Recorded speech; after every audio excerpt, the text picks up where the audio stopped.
Sila bulafan ka unar katuna rangka tu. Nitin te tanama ka buata tu.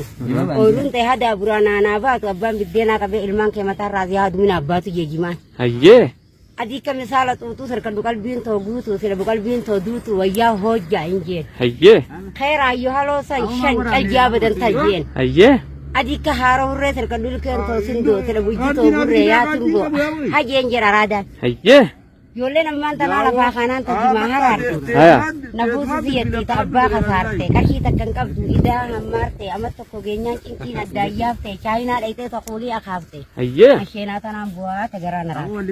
Kak. Bertiman ta na di ulat te buya farat ma ganda kay so ti gapiden ergara ma ga dum ti sidibat manalut ombari ko tiwate ko daban na fodi si sidukti shango birate izar ta namat kumti. Hayye.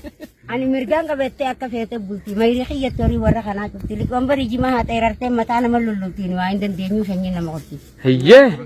Ibida kay da ko ti berti naman ta na kaguya dir sa fo jange dine atri wagari di karano reisine kabde irado di karam bichesine. Hayye. Ir sa duru angge se talubung gading gesine anta katakan to kay kafado desine. Hayye. Karate habertu konform si wajira sen ragi sine.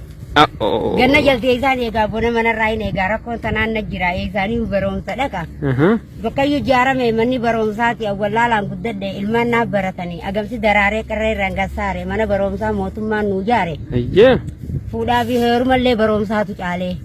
Makina titikko dugdukke jabe faddu ata khabarom sa fide wala lo dagge faddu kala mambarre faddu je. Ya ana dobat alila bishayya ubat ili tubudi ne haka wajaya no. Hayye. Ya burana ta daki ga fesu garen su jaram sai ta sifa ge su to ana dai te fingal me su Abdul Salam do fesu lo jeki sai mobile an karra sai abile nagar sai dengue hantu ta el kerri ga to na mamma ti wali rifa to ni tin je guddo na garra fude kalbi wata ta do kai sanka to mina abati je gowan Hayye. buza bishani khara warra sani ta buza ulbata abbat ulbata ta buza mi sira busti si biraje na na do ba kai ta biaje